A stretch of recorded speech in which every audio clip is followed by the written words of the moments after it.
Day to everybody who is a father, has a father, is going to be a father, knows a father.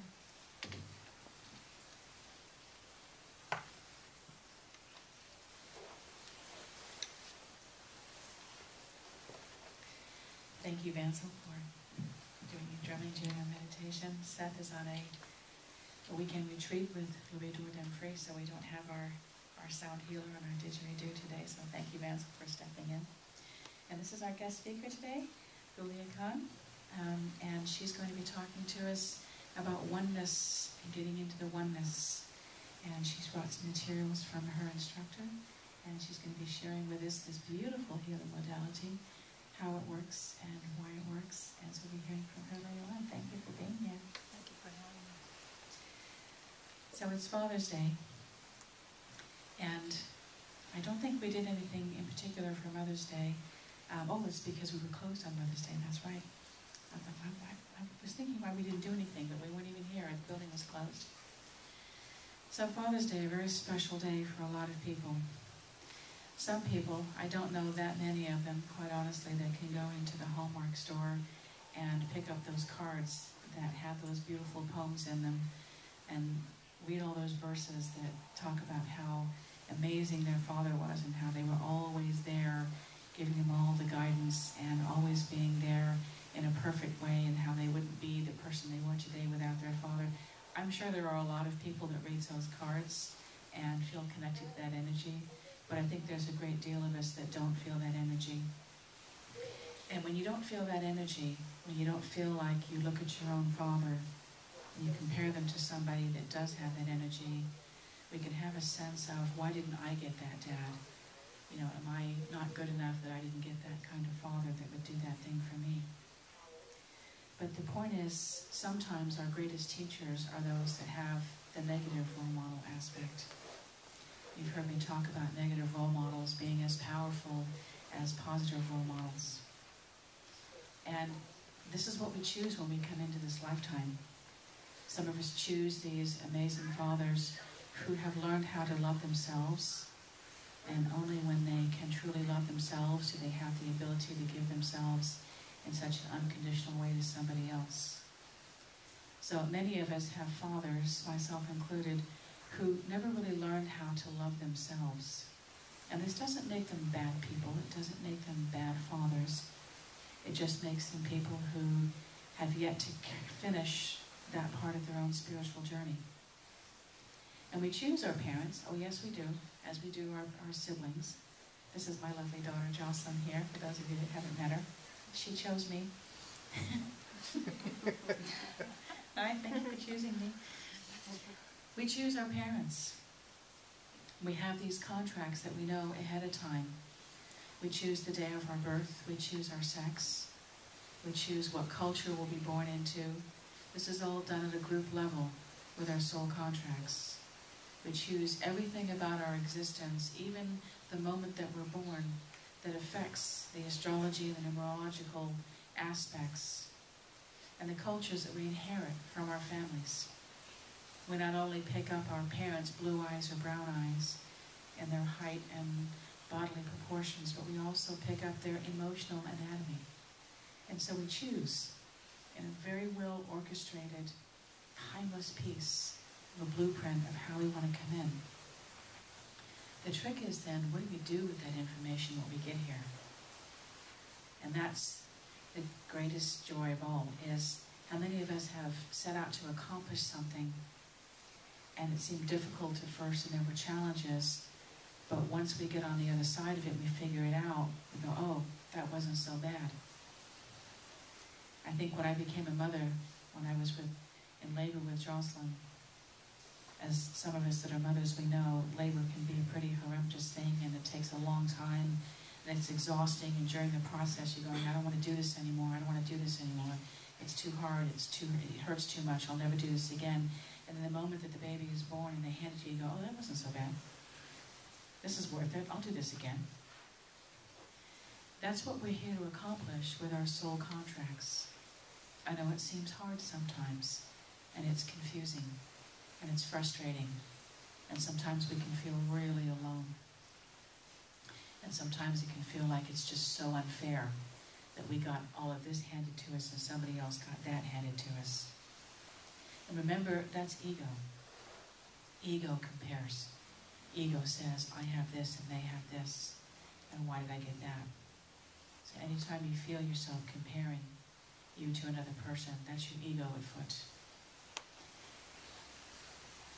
It's a tender time to think about all the things that we go through. And the turn that happened for me when I got into a place of peace with my Father was when I recognized that He was my greatest teacher.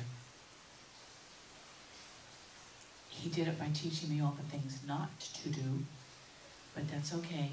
That was the role that I chose, to be with somebody who had chose his role. Because he's on a spiritual journey just like me. It's not just about me. All the people that are around me, my parents, grandparents, siblings, spouse, children, they're all on their own spiritual journey as well. And we create this synergy together, that we've each defined a role that we're going to play. As Shakespeare said, all the world's a stage. And we go up there on that stage, and we all take our role and say, I'll be the angry one, you be the one that does this, you be the one that creates this, you be the one that creates that, I'll be blue, you be green, you be yellow, I'll be red.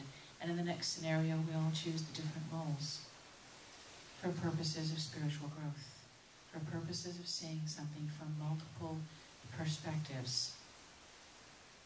People think karma is something that's bad that happens to you. Oh, I was bad in this lifetime, so in my next lifetime, I'm going to have this. There is no such thing as universal judgment. The only people that judge us in here is our ego. Universal love is not capable of judgment. That's only an egoic thing. So we judge ourselves when we think something is wrong or that we've done something wrong. Karma is simply like the scales of balance. When karmically we move over here and do something in this direction, then karma dictates something has to happen over here to keep us in balance.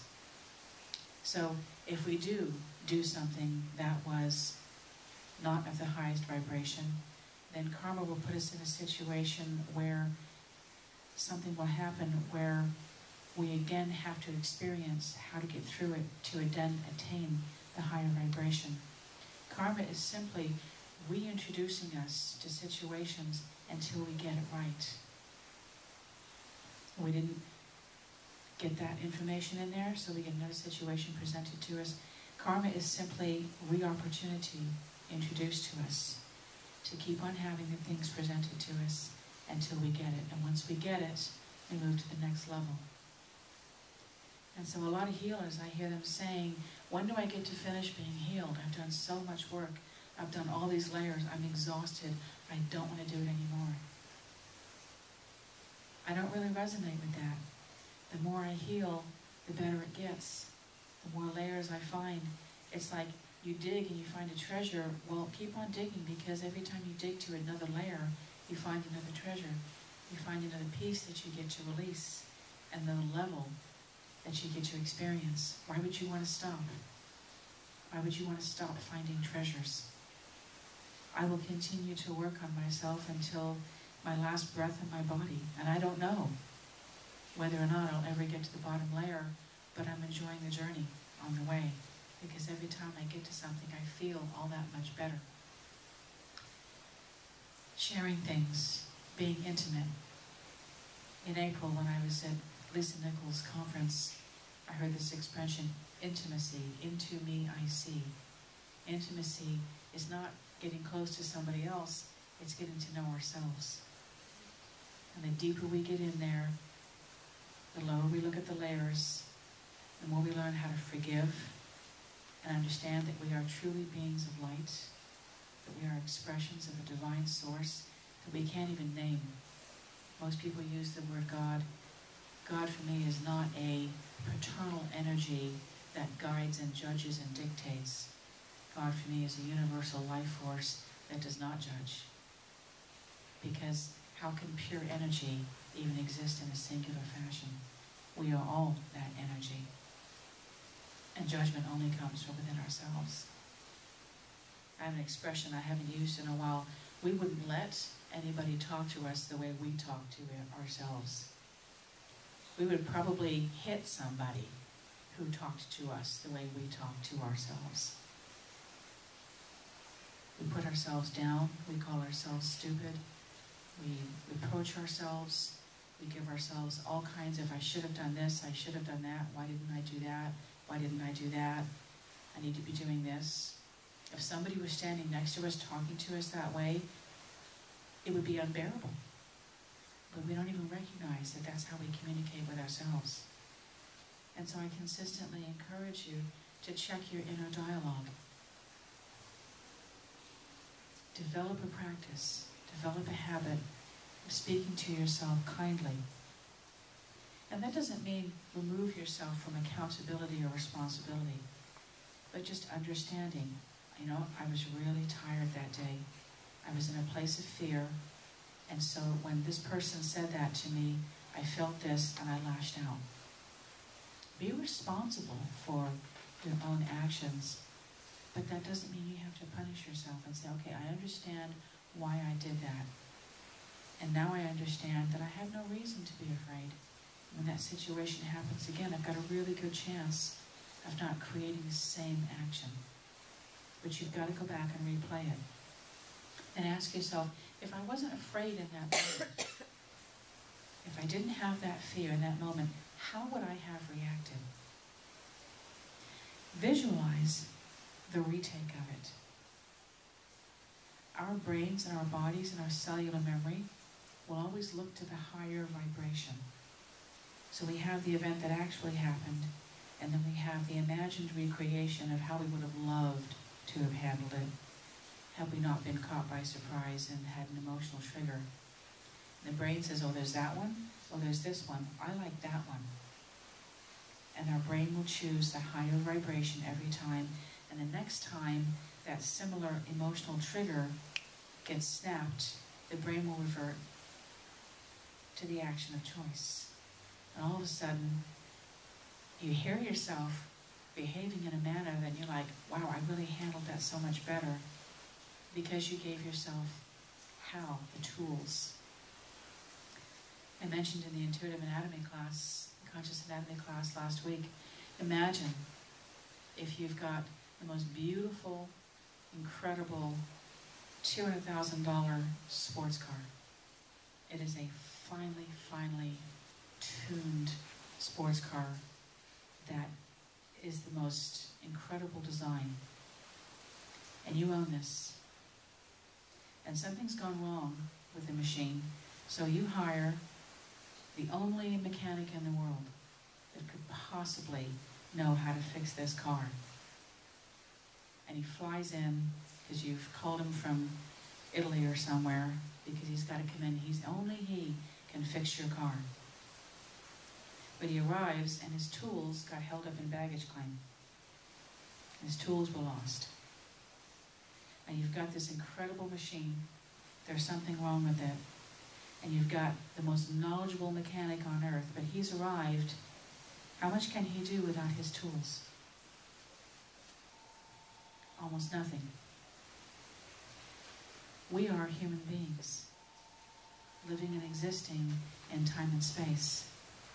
And when things go slightly wrong with us, we can call in the most helpful people, and our parents and our friends and our family, but if they don't have the tools to help us get through it, they're not going to be very effective. We can even call on ourselves. And so this whole journey for me, when I look at it, is finding and creating tools that I can deal with. I can look at all the people I love, and I can see what they go through.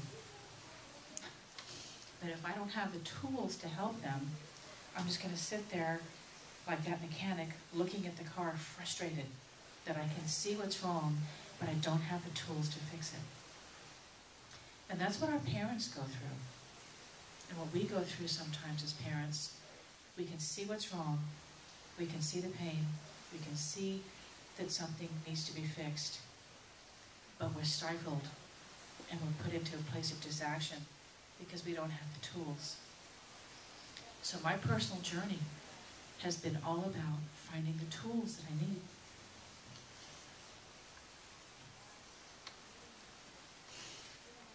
And that's the beauty. How can you stop finding tools? Or find the tools. Thank you. That was your rule. You're always supposed to have the Kleenex. This is the rule here. We're supposed to have Kleenex for Reverend Danielle at the front, because this happens like half the time, doesn't it? Okay, makeup off. That's why I don't wear makeup.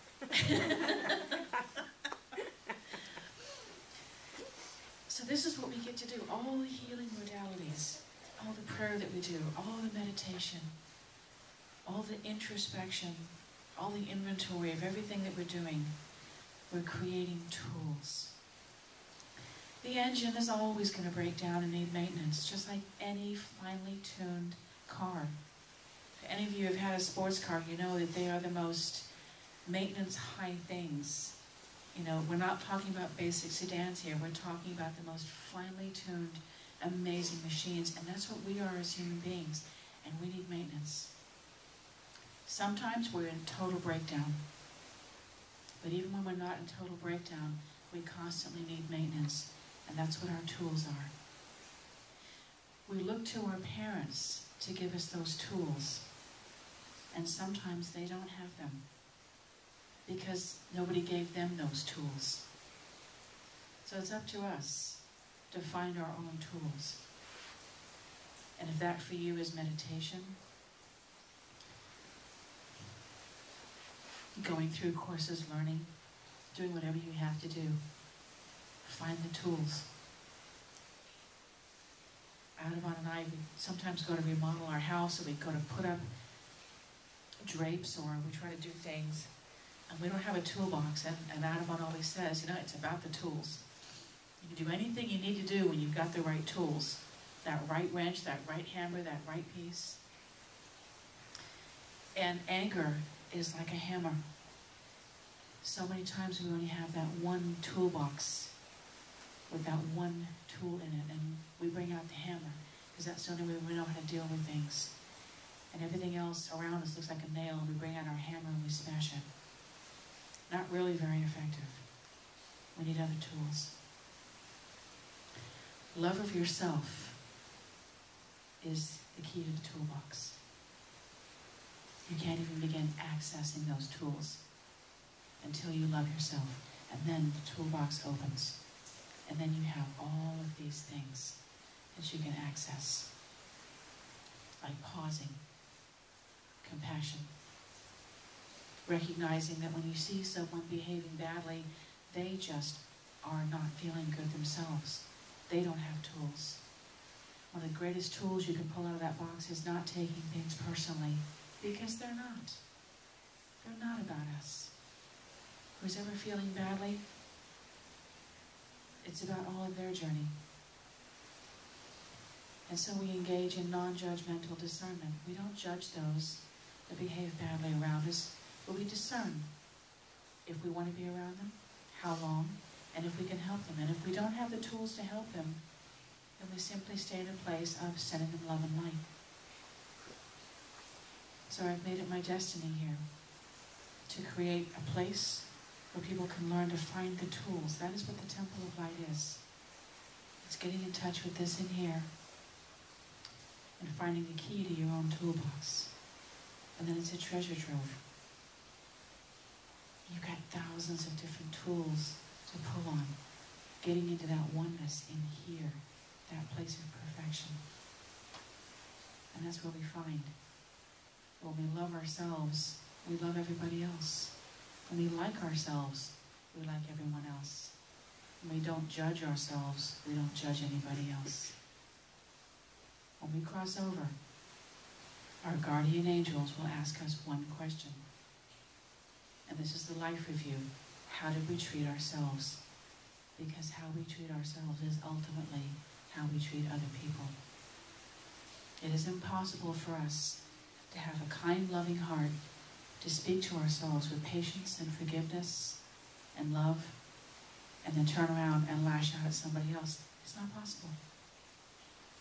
We only lash out at somebody else if that's how we talk to ourselves. So be good to yourselves. And if your father or your mother didn't teach you how to do that, it's because they didn't have the tools. They didn't have the key to their toolbox. And we can get angry and upset and hurt and feel lonely that they never found the key to their toolbox to show us how to find it ourselves. Or we can simply say, well, I'm going to go on my own journey and find my own key to my own toolbox. And maybe you can help those people around you that didn't find theirs. How to find theirs? By setting a positive example. Not all examples have to be negative. The negative ones simply are a little bit more thrusting, a little bit more driving, a little bit more governing. Have us focus on it a little bit more. The squeaky wheel gets the grease. And so the people that are around us that are seemingly the least supportive and the least loving are the ones that are driving us the hardest to go in there and get our own tools. My relationship with my father and myself turned around when I looked at him and saw he was my greatest teacher. And all of a sudden, even though he still behaves in a way that I roll my eyes sometimes, I don't get mad at him anymore. And I just look at him and like, this is who he is. These are the tools that he has. He's doing the best that he can with what he's got. He didn't get very much, but he's doing the best he can with what he got. And so I try and give him more, and he responds a little bit. And so the child becomes the parent, but that's okay. We give with our hearts. We give with love. My children teach me things every day. You know, we come back as a family, and we help each other. And the best teacher we can be is one who sets the example for everybody else to acclimate to. Does anybody have any questions? Yes, Marty? Question, regarding children, because I have a lot of young kids and there's a lot of conflict, and I want to be a better parent, but how do you discover your tools? It's like I pray and I meditate and then I blow up. I don't know. I never blew up as a parent. Kidding. It's loving yourself. And you will not blow up at your kids, because blowing up at them is lashing out in judgment at them. And that only happens because you're judging yourself. And you just actually said it. I want to be a better parent. You just called yourself not a good enough parent. And we do it without even realizing, don't we? And what sounded like a mother's wish to be a loving parent was actually in disguise as self-judgment. So let me tell you, you are a good enough parent. You're a good enough mother. You love them enough. You take care of them well enough. We always strive every day to be better. But you are a good parent who loves her children. I know that from seeing you bring them in here. Love yourself more, and you'll find that you don't even blow up at them anymore. It's not possible to blow up at them when you don't blow up at yourself. Dots don't connect. And that's the key. Open your own heart to yourself. Love yourself. Nurture yourself. Take care of yourself. And that's the best role model you can give to your children, is loving yourself, because then you teach them to love themselves. And that's the best mother that you can be.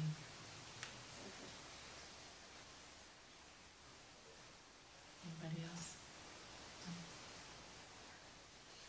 That was a lot of crying for me today. Usually it's just like, a glistening tear that goes down. So we'll turn this over to our guest speaker. Welcome. Thank you. Welcome. Tell us a little bit about yourself.